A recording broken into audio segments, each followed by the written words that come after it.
சப்பாத்திக்கு தொட்டுக்க இது மாதிரி செஞ்சு பாருங்கள். ஃபஸ்ட்டு பேனில் கொஞ்சமாக எண்ணெய் சேர்த்து எண்ணெய் சூடானோன்னே கொஞ்சம் ஜீரகம், ஏலக்காய், பட்டை, கிராம்பு, பிரிஞ்சி இலையெல்லாம் போட்டு தாளிச்சிட்டு பெரிய வெங்காயம் பொடிசாக கட் பண்ணது, ஒரு 1/4 டீஸ்பூன் இஞ்சி, 1/4 டீஸ்பூன் பூண்டு பொடிசாக கட் பண்ணது, 2 காஞ்ச மிளகாய், உப்பு இதெல்லாம் போட்டு நல்லா வதக்கிடுங்க. வெங்காயம் நல்லா வதங்கி வந்தோன்னா இதில் வந்து 1 டேபிள் ஸ்பூன் வந்து கடலை மாவு சேர்த்துக்கோங்க. சேர்த்துட்டு ஒரு 2 நிமிஷம் நல்லா வதக்கிடுங்க.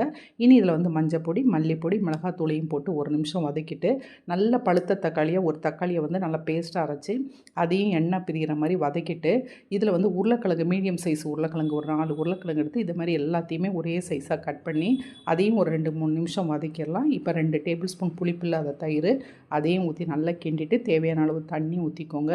2 பச்சை மிளகாய், கொஞ்சோண்டு வந்து கசூரி மேத்தி அதையும் போட்டு நல்லா இதை மூடி வச்சு சிம்மில் வச்சு நல்லா வேக விட்டுருங்க. உருளைக்கிழங்கு நல்லா வெந்த பிறகு சிக்கன் மசாலா, கொத்தமல்லி எல்லாம் தூவி இறக்கிடுங்க. இது அவ்வளோ டேஸ்ட்டாக இருக்கும். ட்ரை பண்ணி பாருங்கள் இதை.